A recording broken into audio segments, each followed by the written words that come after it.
माननीय सभामुख महोदय, नेपाल के नागरिकता ऐन 2063 के संशोधन करक के वास्ते जे राज्य व्यवस्था तथा सुशासन समिति के प्रतिवेदन सहित के जे पहिल संशोधन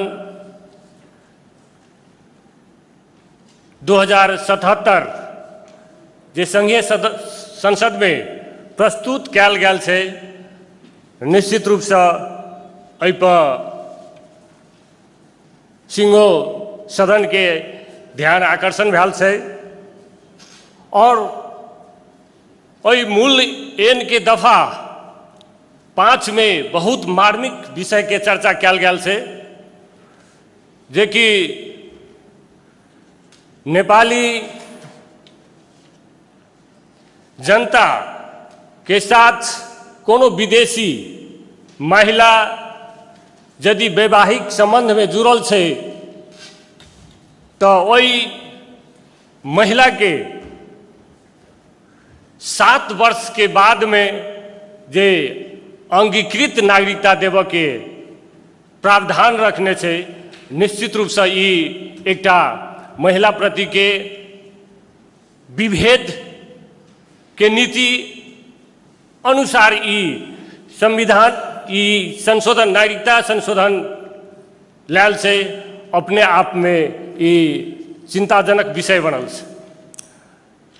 एकटा चीज देखल जाए तो अखन के युग में जे अंतर्जातीय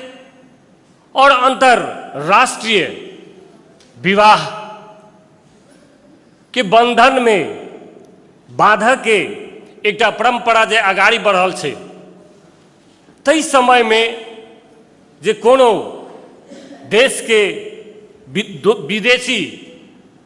महिला यदि नेपाली नागरिक से संबंध स्थापित करे छै, वैवाहिक संबंध स्थापित करे छै, एहि हिसाब से जे एकरा 7 वर्ष के बाद में जे नागरिकता देवे वाला अवधारणा लौने छै, निश्चित रूप से महिला और पुरुष के बीच में विभेद के एकटा सृजना केने छै। और एतबे नहीं जे नेपाल के अंतरराष्ट्रीय संबंध सब जे छै तै में सेहो एकटा खलल पुगाबो के एकटा प्रयास जे केने छै, ओ निश्चित रूप से आपत्तिजनक चीज है। और साथ साथ जे सामाजिक सांस्कृतिक ई जे हमरा सबके एक दोसर के बेटी रोटी के संबंध जे छै तै पर खलल पुगाबो वाला ई रास्ता अपनायल गेल छै। और देखी हम तो संविधान के टेक का ई जे संशोधन के प्रस्ताव लौने छै, निश्चित रूप से संविधान के मूल्य मान्यता और मर्म के विपरीत जे ई संशोधन के प्रस्ताव जे संघीय संसद में प्रस्तुत कैल गेल छै, निश्चित रूप से जातीय विभेद,